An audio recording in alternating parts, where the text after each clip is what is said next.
సుకుమారుడా నీ చరితమో వేదంత వివరింతును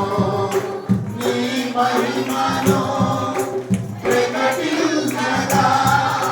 నేనెంత ధన్యుడను గరులకు లేదే ఈ శుభ